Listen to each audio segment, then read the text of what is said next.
Hello, and welcome back to Living Pages. Tonight, we have two stories by two different authors. We begin with August Heat by William Fryer Harvey. Fenesting Road, Clapham, August 20th. I have had what I believe to be the most remarkable day in my life. And while the events are still fresh in my mind, I wish to put them down on paper as clearly as possible. Let me say at the outset that my name is James Clarence Withencroft. I am 40 years old, in perfect health, never having known a day's illness. By profession, I am an artist. Not a very successful one, but I earn enough money by my black and white work to satisfy my necessary wants. My only near relative, a sister, died 5 years ago, so that I am independent. I breakfasted this morning at 9, and after glancing through the morning paper, I lighted my pipe and proceeded to let my mind wander in the hope that I might chance upon some subject for my pencil. The room, though door and windows were open, was oppressively hot, and I had just made up my mind that the coolest and most comfortable place in the neighborhood would be the deep end of the public swimming bath. When the idea came, I began to draw. So intent was I on my work that I left my lunch untouched, only stopping work when the clock of St. Jude's struck 4. The final result, for a hurried sketch, was, I felt sure, the best I had done. It showed a criminal in the dock immediately after the judge had pronounced sentence. The man was fat, enormously fat. The flesh hung in rolls about his chin. It creased his huge, stumpy neck. He was clean-shaven. Perhaps I should say a few days before he must have been clean-shaven, and almost bald. He stood in the dock, his short, clumsy fingers clasping the rail, looking straight in front of him. The feeling that his expression conveyed was not so much one of horror as of utter, absolute collapse. There seemed nothing in the man strong enough to sustain that mountain of flesh. I rolled up the sketch, and without quite knowing why, placed it in my pocket. Then, with the rare sense of happiness which the knowledge of a good thing well done gives, I left the house. I believe that I set out for the idea of calling upon Trenton, for I remember walking along Lytton Street and turning to the right, along Gilchrist Road, at the bottom of the hill where the men were at work on the new tram lines. From there onwards, I have only the vaguest recollection of where I went. The one thing of which I was fully conscious was the awful heat that came up from the dusty asphalt pavement as an almost palpable wave. I longed for the thunder promised by the great banks of copper-colored cloud that hung low over the western sky. I must have walked 5 or 6 miles when a small boy roused me from my reverie by asking the time. It was 20 minutes to 7. When he left me, I began to take stock of my bearings. I found myself standing before a gate that led into a yard bordered by a strip of thirsty earth where there were flowers, purple stock, and scarlet geranium. Above the entrance was a board with the inscription, Chas Atkinson, Monumental Mason, Worker in English and Italian marbles. From the yard itself came a cheery whistle, the noise of hammer blows, and the cold sound of steel meeting stone. A sudden impulse made me enter. A man, was sitting with his back towards me, busy at work on a slab of curiously veined marble. He turned round as he heard my steps, and I stopped short. It was the man I had been drawing, whose portrait lay in my pocket. He sat there, huge and elephantine, the sweat pouring from his scalp, which he wiped with a red silk handkerchief. But though the face was the same, the expression was absolutely different. He greeted me, smiling, as if we were old friends, and shook my hand. I apologized for my intrusion.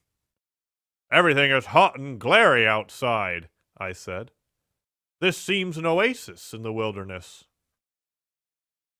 "I don't know about the oasis," he replied, "but it's certainly as hot as hell. Take a seat, sir." He pointed to the end of the gravestone on which he was at work, and I sat down. "That's a beautiful piece of stone you've got hold of," I said. He shook his head. "In a way it is," he answered. "The surface here is as fine as anything you could wish, but there's a big flaw at the back, though I don't expect you'd ever notice it. I could never make really a good job of a bit of marble like that. It would be all right in the summer like this. It wouldn't mind the blasted heat. But wait till the winter comes. There's nothing quite like a frost to find out the weak points in a stone." "Then what's it for?" I asked. The man burst out laughing. "You'd hardly believe me if I was to tell you it's for an exhibition. But it's the truth. Artists have exhibitions, so do grocers and butchers. We have them too. All the latest things in headstones, you know." He went on to talk of marbles, which sort of best withstood wind and rain, and which were easiest to work. Then of his garden, and a new sort of carnation he had bought. At the end of every other minute, he would drop his tools, wipe his shining head, and curse the heat. I said little, for I felt uneasy. There was something unnatural, uncanny in meeting this man. I tried at first to persuade myself that I had seen him before, that his face, unknown to me, had found a place in some out-of-the-way corner of my memory, but I knew that I was practicing little more than a plausible piece of self-deception. Mr. Atkinson finished his work, spat on the ground, and got up with a sigh of relief. "There! What do you think of that?" he said, with an air of evident pride. The inscription, which I read for the first time, was this: "Sacred to the memory of James Clarence Withencroft, born January 18th, 1860. He passed away very suddenly on August 20th, 19. In the midst of life, we are in death." For some time I sat in silence. Then a cold shudder ran down my spine. I asked him where he had seen the name. "Oh, I didn't see it anywhere," replied Mr. Atkinson. "I wanted some name, and I put down the first that came into my head. Why do you want to know?" "It's a strange coincidence, but it happens to be mine." He gave a long, low whistle. "And the dates?" "I can only answer for one of them, and that's correct." "It's a rum go," he said. But he knew less than I did. I told him of my morning's work. I took the sketch from my pocket and showed it to him. As he looked, the expression of his face altered until it became more and more like that of the man I had drawn. "And it was only the day before yesterday," he said, "that I told Maria there are no such things as ghosts." Neither of us had seen a ghost, but I knew what he meant. "You probably heard my name," I said, "and you must have seen me somewhere and forgotten it. Were you at Clacton-on-the-Sea last July?" I had never been to Clacton in my life. We were silent for some time. We were both looking at the same thing. The 2 dates on the gravestone, and one was right. "Come inside and have some supper," said Mr. Atkinson. His wife is a cheery little woman, with the flaky red cheeks of the country bred. Her husband introduced me as a friend of his who was an artist. The result was unfortunate, for after the sardines and watercress had been removed, she brought out a Dore Bible, and I had to sit and express my admiration for nearly half an hour. I went outside and found Atkinson sitting on the gravestone, smoking. We resumed the conversation at the point we had left off. "You must excuse my asking," I said, "but do you know of anything you've done for which you could be put on trial?" He shook his head. "I'm not bankrupt. The business is prosperous enough. 3 years ago I gave turkeys to some of the guardians at Christmas, but that's all I can think of. And they were small ones, too," he added as an afterthought. He got fed up, fetched a can from the porch, and began to water the flowers. "Twice a day, regular, in the hot water," he said. "And then the heat sometimes gets the better of the delicate ones, and ferns, good Lord, they could never stand it. Where do you live?" I told him my address. It would take an hour's quick walk to get back home. "It's like this," he said. "We'll look at the matter straight. If you go back home tonight, you take your chance of accidents. A cart may run you over, and there's always banana skins and orange peel, to say nothing of fallen ladders." He spoke of the improbable with an intense seriousness that would have been laughable 6 hours before. But I did not laugh. "The best thing we can do," he continued, "is for you to stay here till 12 o'clock. We'll go upstairs and smoke. It may be cooler inside." To my surprise, I agreed. We are sitting now in a long, low room beneath the eaves. Atkinson has sent his wife to bed. He himself is busy sharpening some tools at a little oilstone, smoking one of my cigars all the while. The air seems charged with thunder. I am writing this at a shaky table before the open window. The leg is cracked, and Atkinson, who seems a handy man with his tools, is going to mend it as soon as he has finished putting an edge on his chisel. It is after 11 now. I shall be gone in less than an hour. But the heat is stifling. It is enough to send a man mad.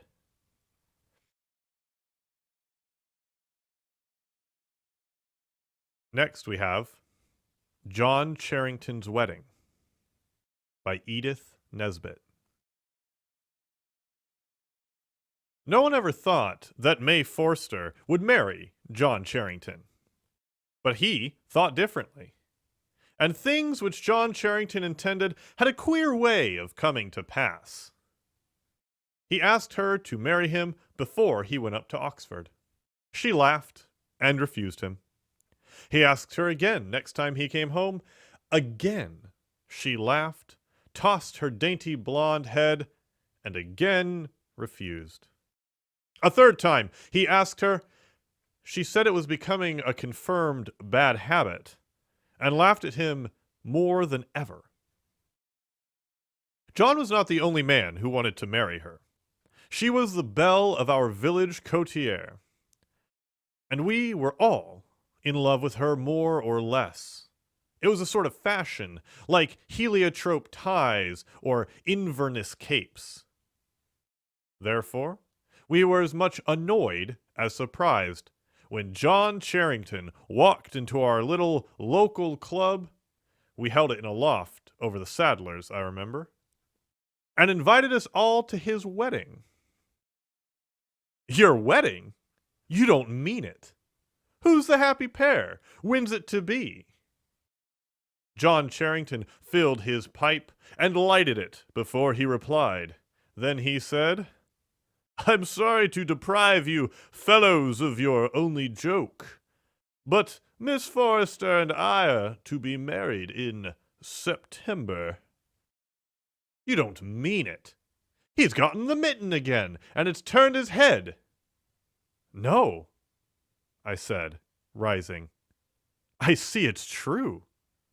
Lend me a pistol, someone, or a first-class flare to the other end of nowhere.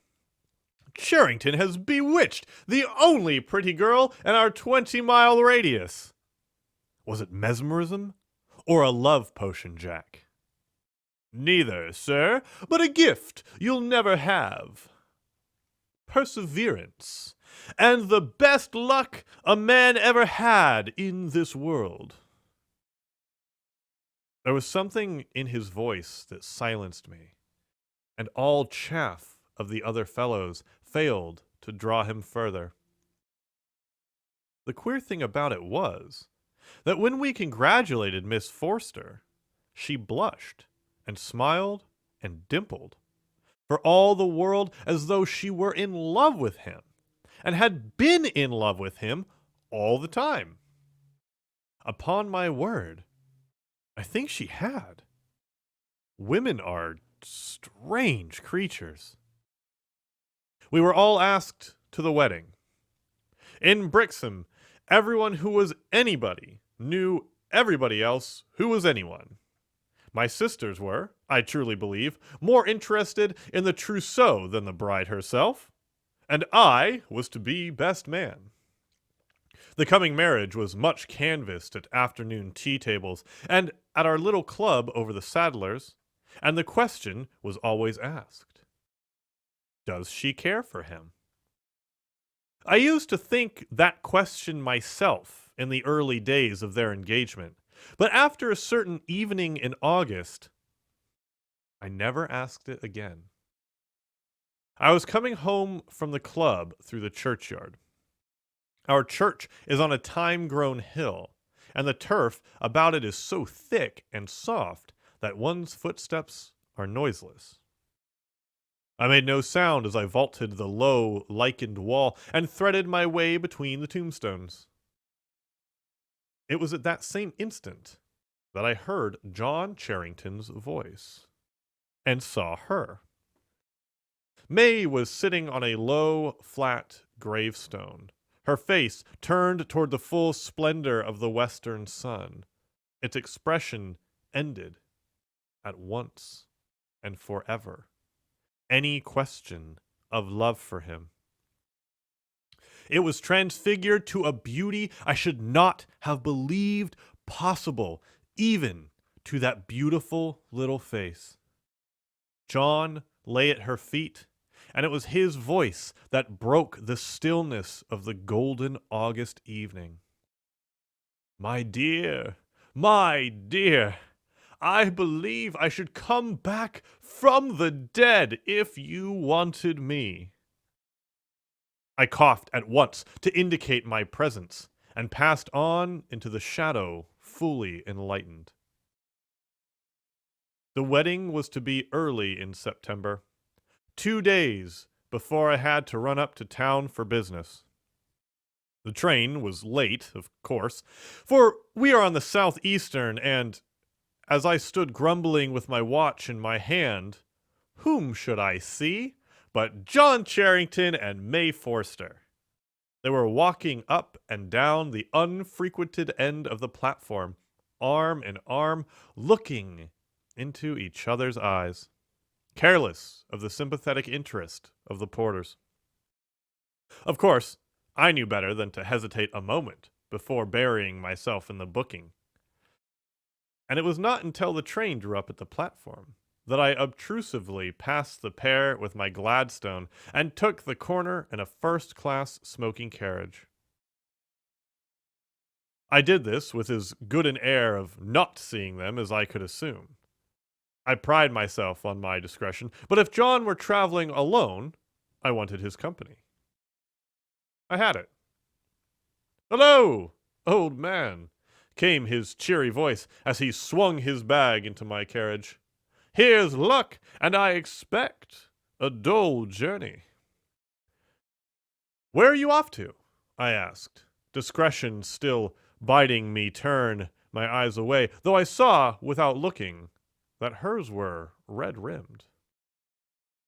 "To old Branbridge's," he answered, shutting the door and leaning out for a last word with his sweetheart. "Oh, I wish you wouldn't go, John," she was saying in a low, earnest voice. "I feel certain something will happen." "Do you think I should let anything happen to keep me? And the day after tomorrow our wedding day?" "Don't go," she answered, with a pleading intensity which would have sent my Gladstone onto the platform and me after it. But she wasn't speaking to me. John Charrington was made differently. He rarely changed his opinions, never his resolutions. He only spoke the little ungloved hand that lay on the carriage door. "I must, May. The old boy's been awfully good to me, and now he's dying. I must go and see him, but I shall come home in time for—" The rest of the parting was lost in a whisper and the rattling lurch of the starting train. "You're sure to come?" She spoke as the train moved. "Nothing shall keep me," he answered, and we steamed out. After he had seen the last of the little figure on the platform, he leaned back in his corner and kept silence for a minute. When he spoke, it was to explain to me that his godfather, whose heir he was, lay dying at Peacemarsh Place, some 50 miles away, and had sent for John, and John had felt bound to go. "I shall surely be back tomorrow," he said. "Or, if not, the day after, in heaps of time. Thank heaven one hasn't to get up in the middle of the night to get married nowadays." "And suppose Mr. Branbridge dies?" "Alive or dead, I mean to be married on Thursday," John answered, lighting a cigar and unfolding the Times. At Peacemarsh Station, we said goodbye, and he got out, and I saw him ride off. I went on to London, where I stayed the night. When I got home the next afternoon, a very wet one, by the way, my sister greeted me with, "Where's Mr. Charrington?" "Goodness knows," I answered testily. Every man, since Cain, has resented that kind of question. "I thought you might have heard from him," she said, "as you're to give him away tomorrow." "Isn't he back?" I asked, for I had confidently expected to find him at home. "No, Geoffrey." My sister, Fanny, always had a way of jumping to conclusions, especially such conclusions as were least favorable to her fellow creatures. "He has not returned, and what is more, he may depend upon it he won't. You mark my words, there'll be no wedding tomorrow." My sister Fanny has a power of annoying me, which no other human being possesses. "You mark my words," I retorted with asperity. "You had better give up making such a thundering idiot of yourself. There'll be more wedding tomorrow than ever you'll take the first part in." A prophecy which, by the way, came true. But though I could snarl confidently to my sister, I did not feel so comfortable when late that night, I, standing on the doorstep of John's house, heard that he had not returned. I went home gloomily through the rain. Next morning brought a brilliant blue sky, gold sun, and all such softness of air and beauty of cloud as go to make up a perfect day. I woke with a vague feeling of having gone to bed anxious, and of being rather averse to facing that anxiety in the light of full wakefulness. But with my shaving water came a note from John which relieved my mind and sent me up to the Forsters with a light heart. Mary was in the garden. I saw her blue gown go through the hollylocks as the lodge gates swung to behind me. So I did not go up to the house, but turned aside down the tufted path. "He's written you too," she said, without preliminary greeting. "Yes, I'm to meet him at the station at 3, and come straight to the church." Her face looked pale, but there was a brightness in her eyes, and a tender quiver about the mouth that spoke of renewed happiness. "Mr. Brainbridge begged him to stay another night, that he had not the joy of heart to refuse," she went on. "He is so kind, but I wish he hadn't stayed." I was at the station at 2:30. I felt rather annoyed with John. It seemed a sort of slight to the beautiful girl who loved him, that he should come as it were out of breath, and with the dust of travel upon him, to take her hand, which some of us would have given the best years of our lives to take. But when the 3 o'clock train glided in and glided out again, having brought no passengers to our little station, I was more than annoyed. There was no other train for 35 minutes. I calculated that with much hurry.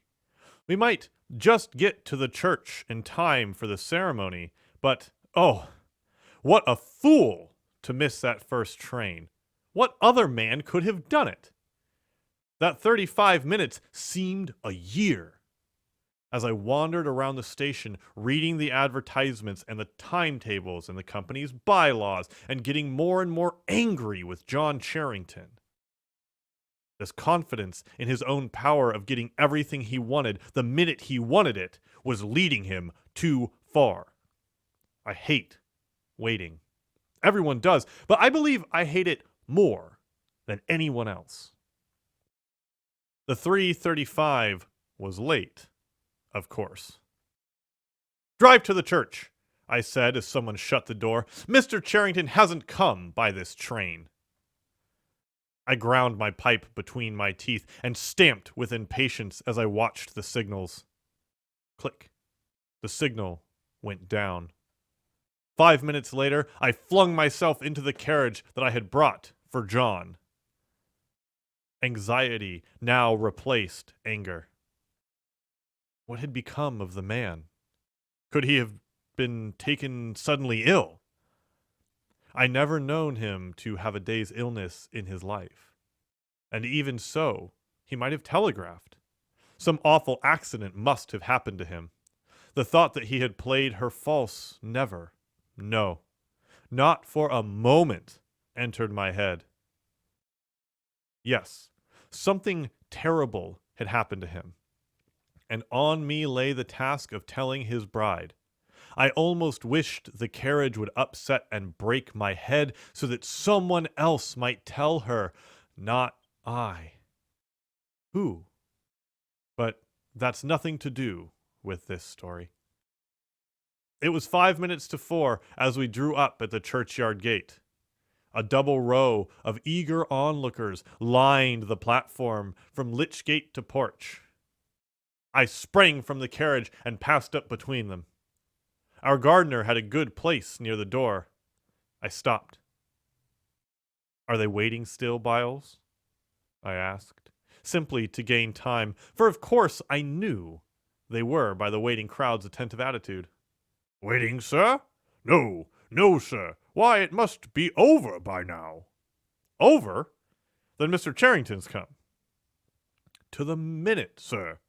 Must have missed you somehow, and I say, sir," lowering his voice, "I never seen Mr. John the least bit so afore. But my opinion is he's been drinking pretty free. His clothes was all dusty and his face like a sheet. I tell you I didn't like the looks of him at all. And the folks inside are saying all sorts of things. You'll see. Something's gone very wrong with Mr. John, and he's tried liquor. He looked like a ghost, and in he went with his eyes straight before him, with a look nor a word for any of us. Him that was always such a gentleman." I had never heard Byles make so long a speech. The crowd in the churchyard were talking in whispers, and getting ready rice and slippers to throw at the bride and bridegroom. The ringers were ready with their hands on the ropes to ring out the merry peal as the bride and groom should come out. A murmur from the church announced them. Out they came. Byles was right. John Charrington did not look like himself. There was dust on his coat. His hair was disarranged. He seemed to have been in some row, for there was a black mark above his eyebrow. He was deathly pale, but his pallor was not greater than that of the bride, who might have been carved in ivory. Dress, veil, orange blossoms, face and all. As they passed out, the ringers stopped. There were 6 of them. And then, on the ears expecting the gay wedding peal, came the slow tolling of the passing bell. A thrill of horror at so foolish a jest from the ringers passed through us all. But the ringers themselves dropped the ropes and fled like rabbits out into the sunlight. The bride shuddered, and gray shadows came about her mouth. But the bridegroom led her on down the path, where the people stood with the handfuls of rice. But the handfuls were never thrown, and the wedding bells never rang. In vain, the ringers were urged to remedy their mistake. They protested with many whispered expletives that they would see themselves further first. In a hush, like the hush in the chamber of death, the bridal pair passed into their carriage, and its door slammed behind them. Then the tongues were loosed. A babble of anger, wonder, conjecture from the guests and the spectators. "If I'd seen his condition, sir," said old Forster to me as we drove off, "I would have stretched him on the floor of the church, sir. By heaven, I would, before I'd have let him marry my daughter." Then he put his head out the window. "Drive like hell," he cried to the coachman. "Don't spare the horses." He was obeyed. We passed the Bridges carriage. I forbore to look at it, and old Forster turned his head away and swore. We reached home before it. We stood in the doorway, in the blazing afternoon sun, and in about half a minute we heard wheels crunching the gravel. When the carriage stopped in front of the steps, old Forster and I ran down. Great heaven! The carriage is empty! And yet... I had the door open in a minute, and this is what I saw. No sign of John Charrington and of May, his wife. Only a huddled heap of white satin lying half on the floor of the carriage and half on the seat. "I drove straight here, sir," said the coachman as the bride's father lifted her out. "And I'll swear no one got out of the carriage." We carried her into the house in her bridal dress and drew back her veil. I saw her face. Shall I ever forget it? White, white and drawn with agony and horror, bearing such a look of terror as I have never seen since, except in dreams. And her hair, her radiant blonde hair, I tell you, it was white like snow. As we stood, her father and I, half mad with the horror and mystery of it, a boy came up the avenue, a telegraph boy. They brought the orange envelope to me. I tore it open. Mr. Charrington was thrown from the dog cart on his way to the station at 1:30. Killed on the spot. And yet, he was married to May Forster in our parish church at 3:30, in presence of half the parish. I shall be married, dead or alive.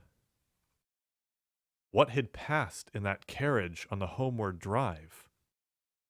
No one knows. No one will ever know. Oh, May! Oh, my dear! Before a week was over, they laid her beside her husband in our little churchyard on the thyme-covered hill. The churchyard where they had kept their love trysts. Thus was accomplished John Charrington's wedding.